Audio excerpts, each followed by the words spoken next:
Hai, selamat datang di konten YouTube kami. Konten yang menjadi referensi untuk kalian semua memulai usaha atau menjadi seorang wirausaha. Karena di tiap episodenya akan kita datangkan para pelaku usaha yang sangat menginspirasi. Jangan lupa subscribe, like, dan beri komentar di channel ini. Enjoy! Assalamualaikum warahmatullahi wabarakatuh. Ketemu lagi di Bokes. Kali ini kita kedatangan tamu Mas Dimas. Halo. Apa kabar Mas? Mas Dimas ini adalah pelaku usaha tapi bergerak di bidang Interior ya. desain interior. Selama ini apa? Interior aja atau ada yang lain? Selama ini ada yang lain. Ada yang lain. Justru interior yang baru. Interior yang paling baru. Ya, Oh. iya nanti kita kupas aja jalannya oleh Mas Dimas ini. Iya. Boleh. Mending kita kupas dari awal kali ya, dari pertama kali ya. Ya. Mungkin gini, Mas Dimas nih punya basic kesana atau enggak untuk bidang interior ini? Basic instinct. Basic kayaknya nggak ada. Nggak ada ya. Jadi kita tuh nggak sengaja. Nggak sengaja. Kecemplung ya. Cemplung. Mulainya dulu apa sebelum ini bisa sampai akhir ke interior tuh? Ngeband. Main jazz ya. Lu ngeband juga nih. Iya. Ya, Awalnya itu. justru ngeband dulu. Nah itulah, memang gini, memang orang yang musik apa genrenya apa? Hah? Genrenya Rock klasik. Wes, memang orang yang darahnya itu ada jiwa rocknya pasti mempunyai kreativitas yang lebih. Nggak bisa Jadi- diem lah pokoknya. Emang gitu Iya, ya. iya iyalah. Yang gua temuin sih seperti itu kebanyakan. Oke nih, gua nanya dari background awal ya. Lu tuh sebenarnya memang kuliahnya tuh di bidang apa sih awalnya sebelumnya? Sebelum gue masuk ke industri yang lu jalanin sekarang iya, ini. Iya.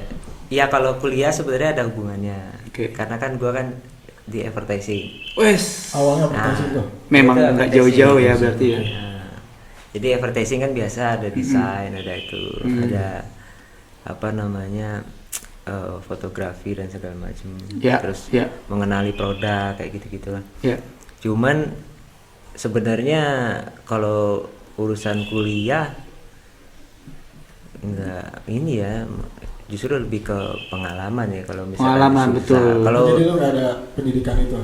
iya masuk Oh, enggak? gue lulus. Oh, lulus. Cuman lulus ya, lulus. Punya ijazah dia gila loh. Tapi beda dari ini yang lu ambil sekarang nih apa? iya sebenarnya ada korelasinya. Oh, korelasinya. Cuman kalau misalkan kita ambil ilmunya gini, ambil dari kuliah gitu, nggak juga gue nggak pinter-pinter banget di kuliah. Pengalaman berarti. Iya. Di lapangan langsung ya. Iya. Teorinya dapat dikit lah ya. Kalau kuliah gue nggak pinter-pinter banget. Sama lah gue juga.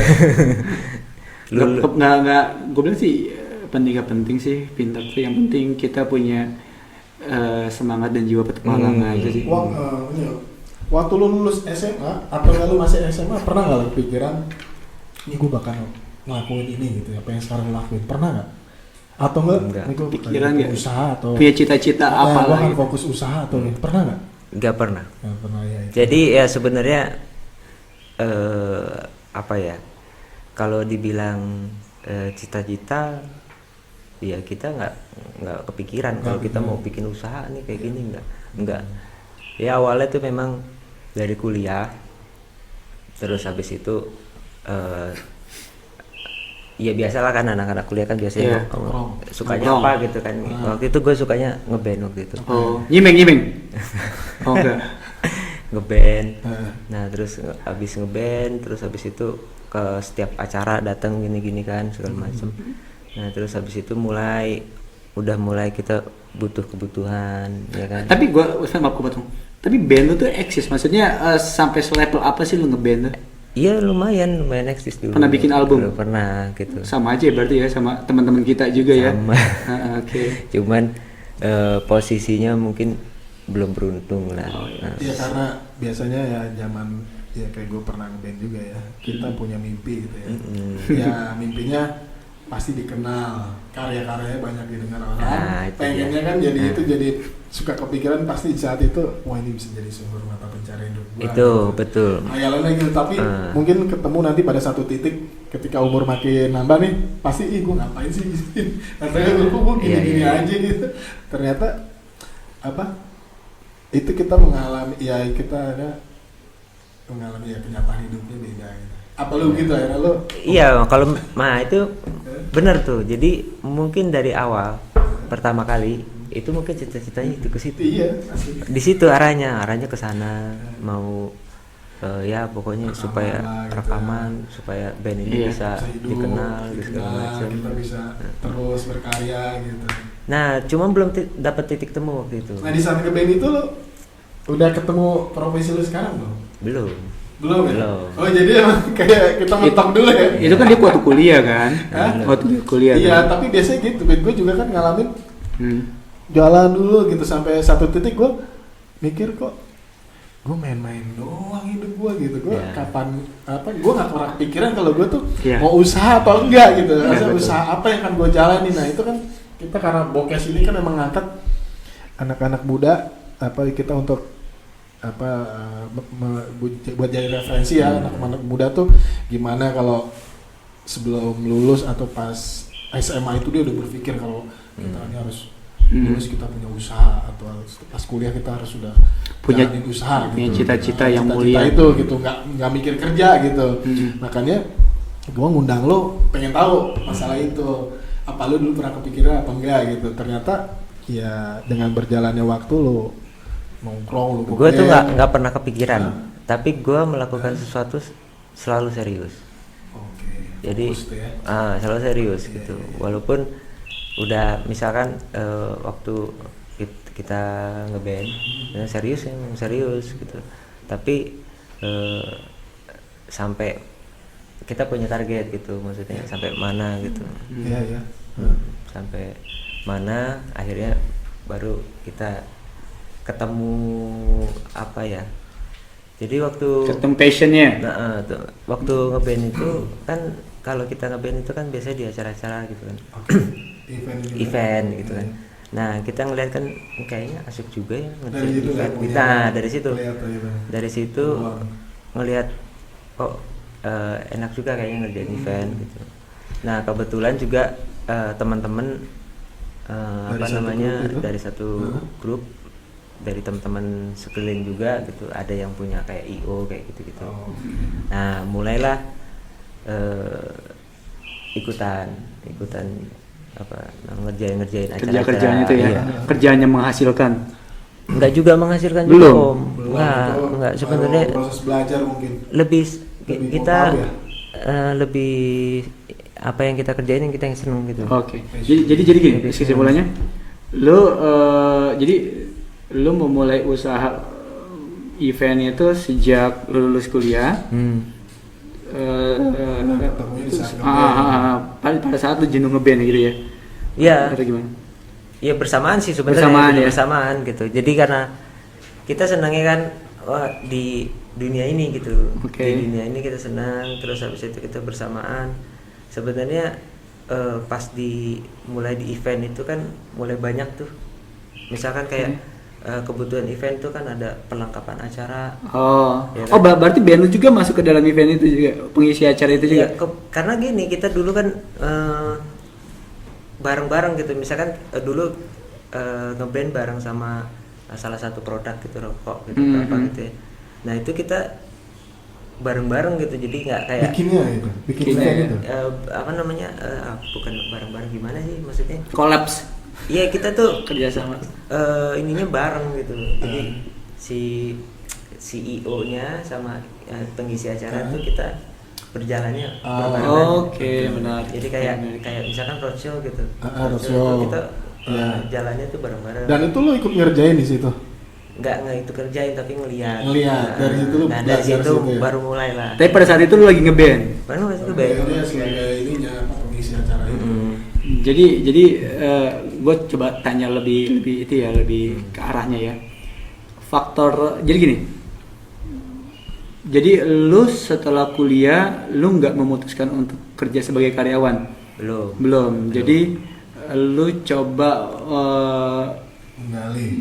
menggali usaha lu sendiri, akhir dari hobi lu ketemu jodoh lu untuk buka usaha event itu ya. Iya. Gitu ya. Apa yang lu lihat ya. selama dia ngeband itu kan event tuh banyak yang dibutuhkan tuh apa. Iya.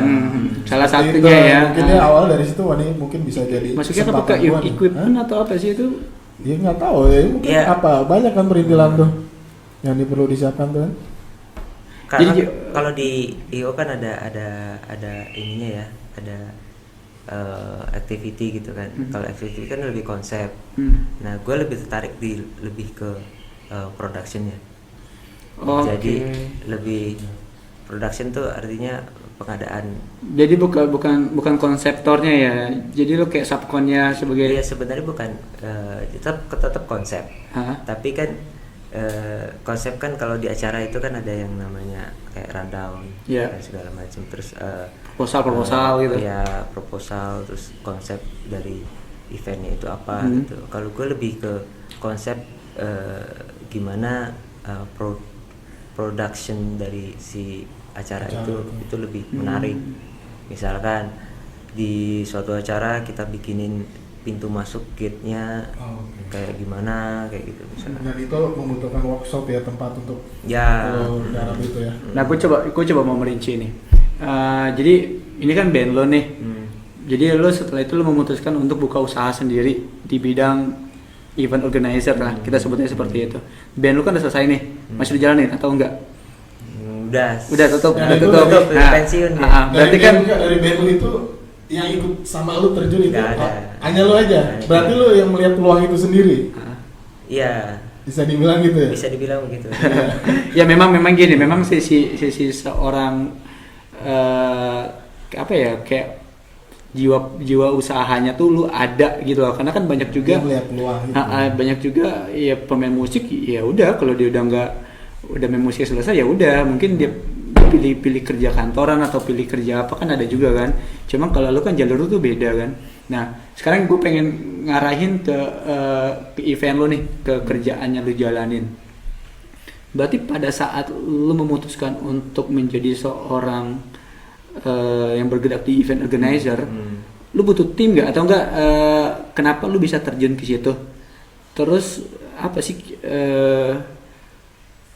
pada saat lu awalnya tuh gimana? Nah ini awal ini dia lu langsung bergerak sendiri apa lu ikut Nah, gabung ke ini seru. ini itu Ini apa, agak yang gini. udah jalan?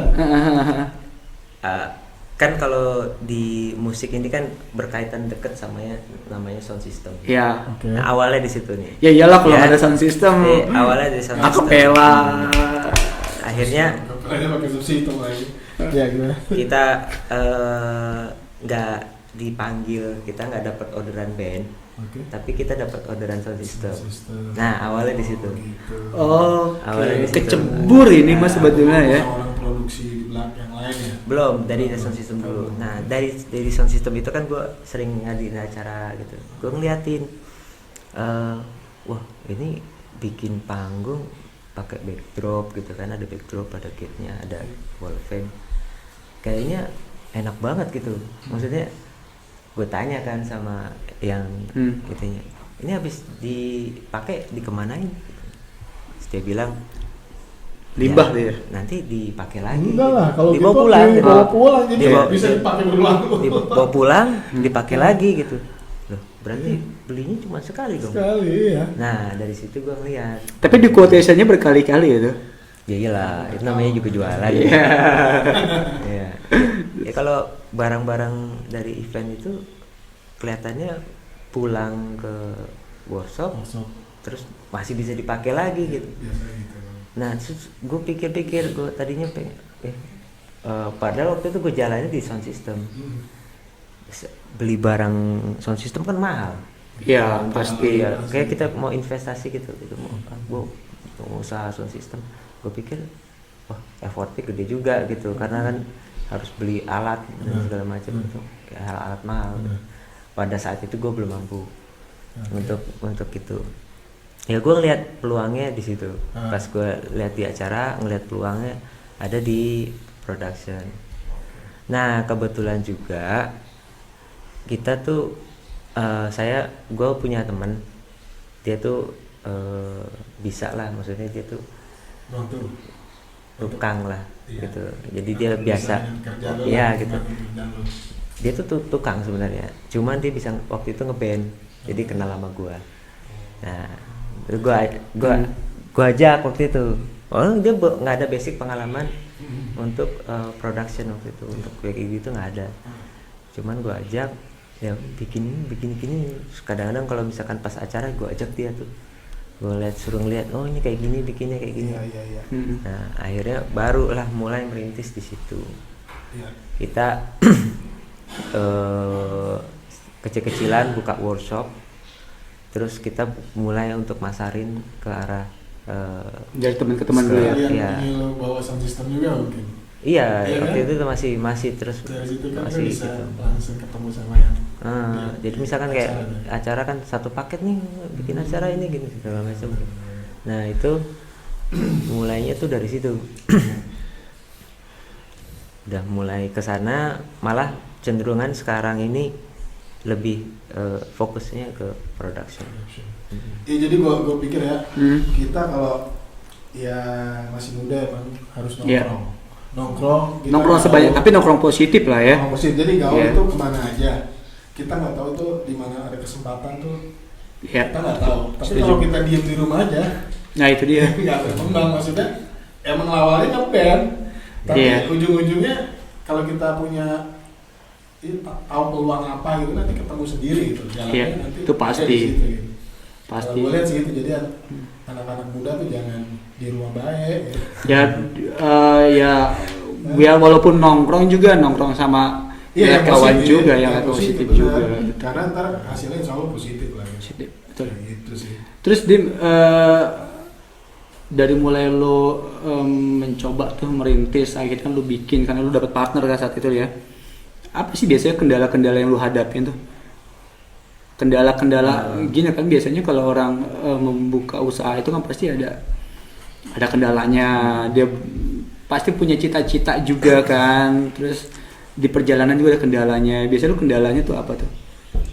Selain klien ya? Iya, sebenarnya banyak kendalanya, banyak banget. Apa Jadi, tuh? kalau gue sebut kendala, mungkin gue juga bingung jelasinnya karena sampai sekarang masih kendala. Gitu. Iya. Sampai Enggak, sekarang maksud gue gini, Perizinan aja kendala. bukan, maksudnya begini.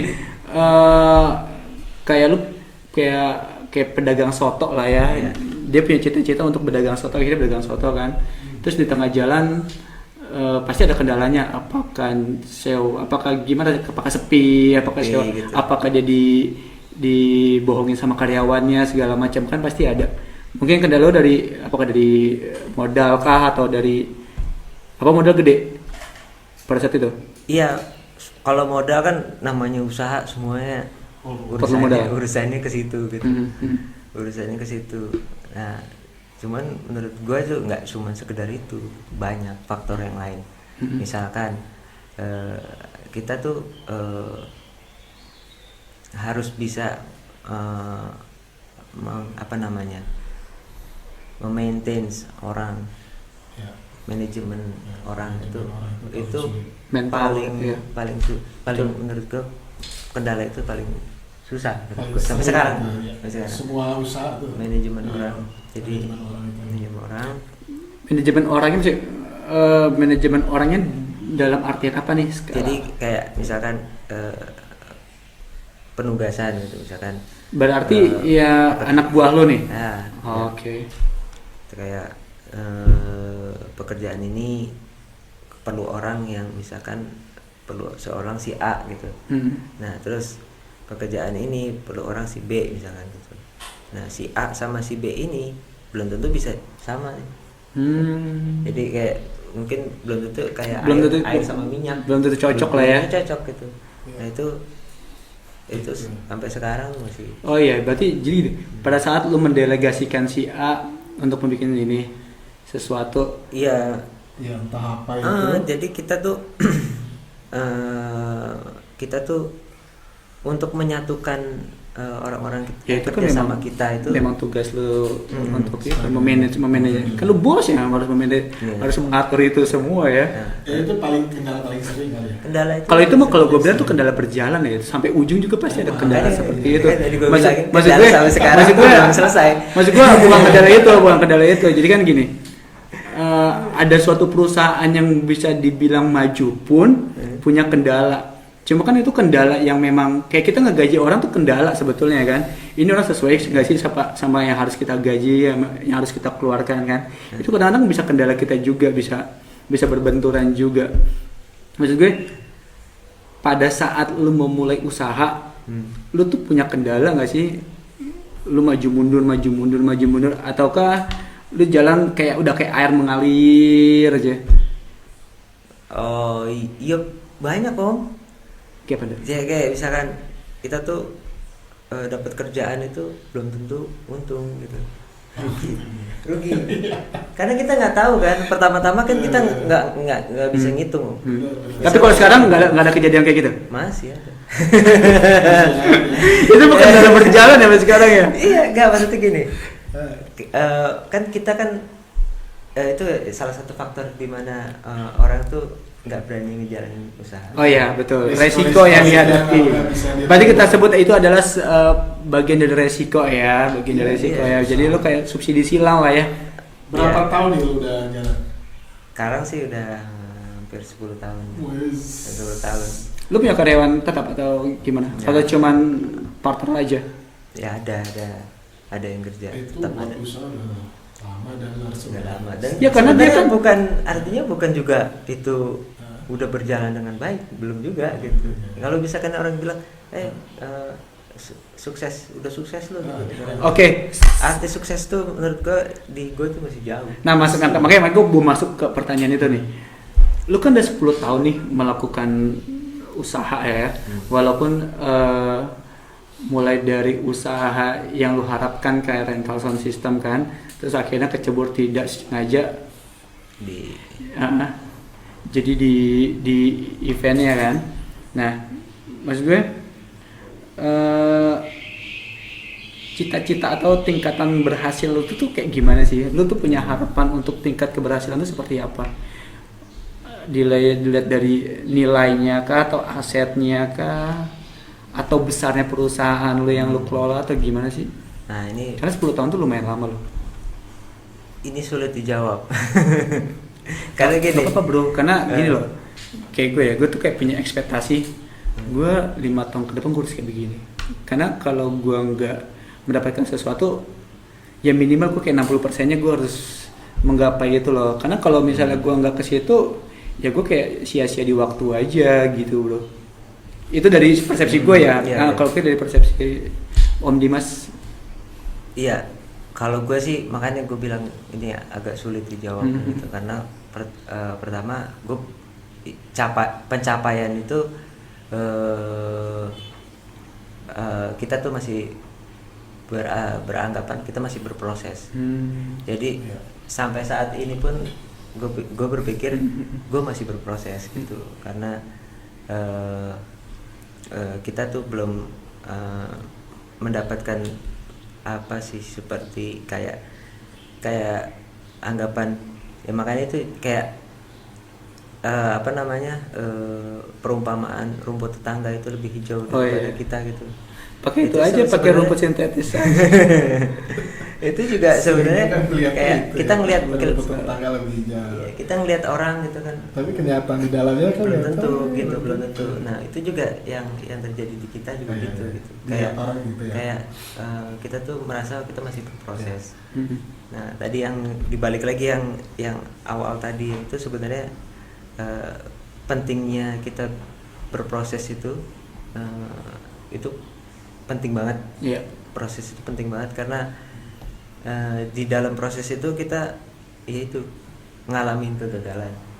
Kegagalan itu udah bukan kayak sekali dua kali. Iya. Itu harus. Pengusaha sukses itu puluhan tahun. Iya.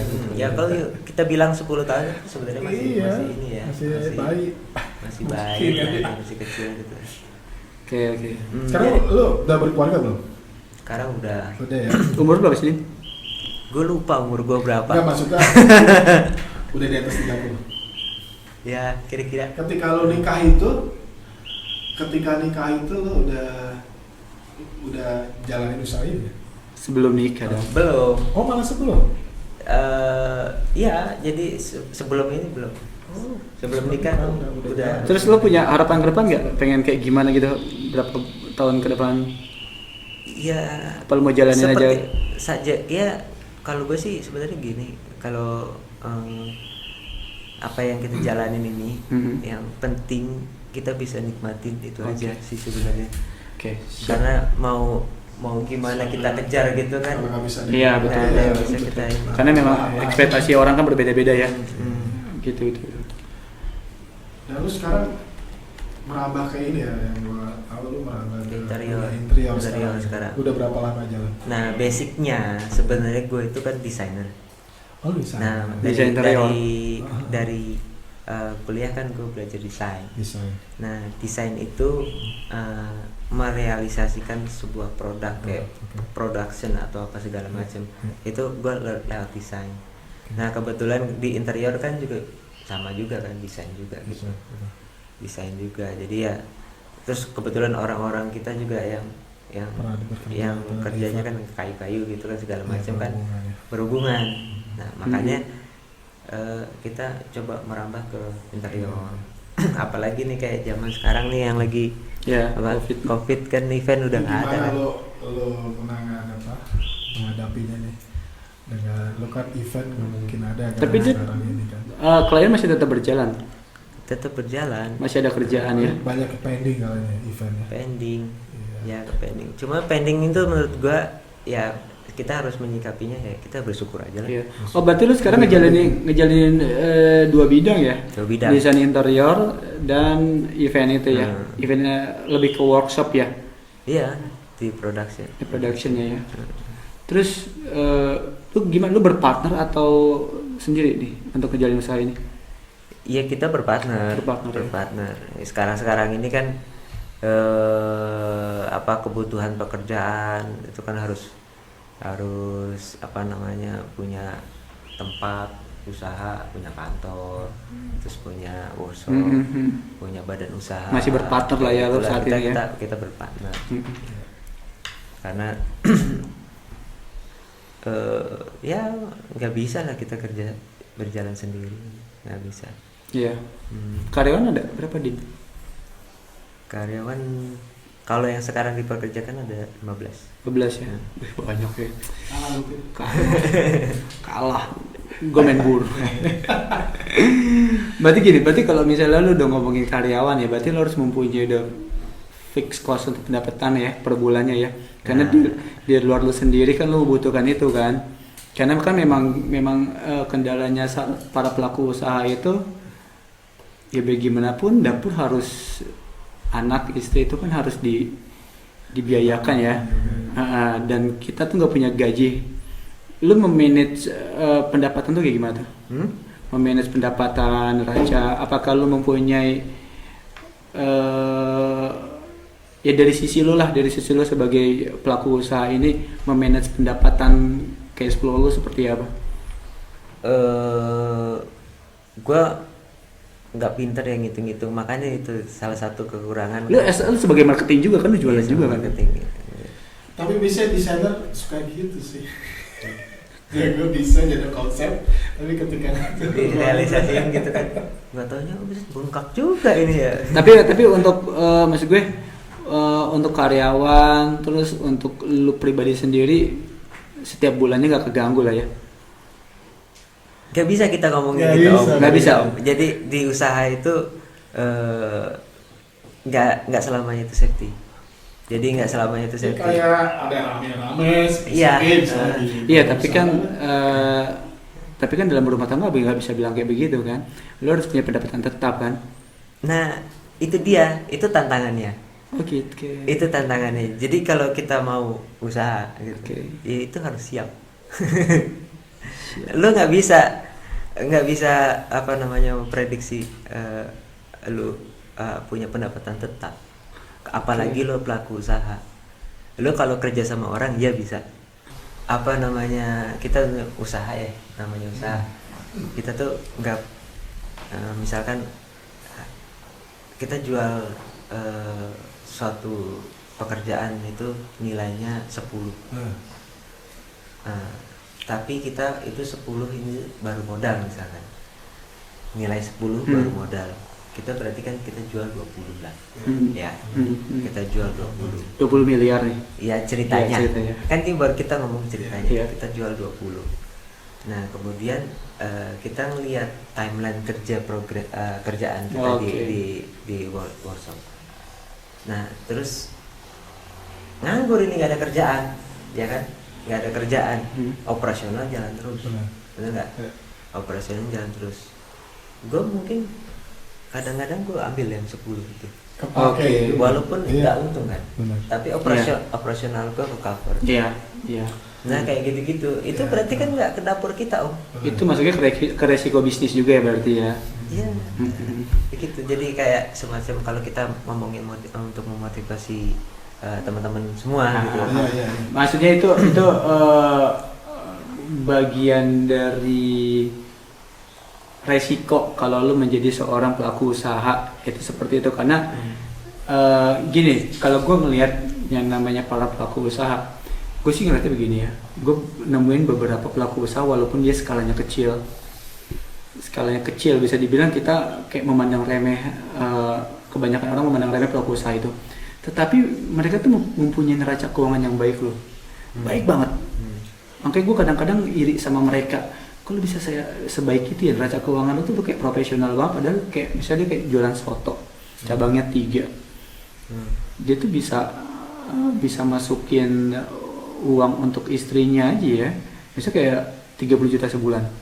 Itu gokil, gue bilang tuh gokil banget. Dan dia kayak kalau dia punya 3 cabang, lu bayangin dia mendapatkan berapa tuh per bulan. Nah gue sih ngeliatnya mungkin beda-beda orang dalam menjalankan suatu bidang usaha, tapi menurut gue ya, kalau kita udah menjalankan ini kalau dari gue ya, kalau kita udah menjalankan suatu usaha, kita memang udah harus mempunyai neraca keuangan sih. Tuh, kalau itu beda ininya. Kalau menurut gua salah satu yang harus kita lakukan ketika kita buka usaha itu ya kita harus juga bisa maintain keuangan. Ya, jadi laporan keuangan itu harus jelas gitu kan. Kayak hitung-hitungan pengeluaran, hitung masukan, kayak gitu kita harus jelas. Nah, cuman yang tadi yang gue sampaikan itu nilai dari keuntungan pendapatan nama itu adalah balik lagi ke sebuah resiko gitu. Oh ya, oke.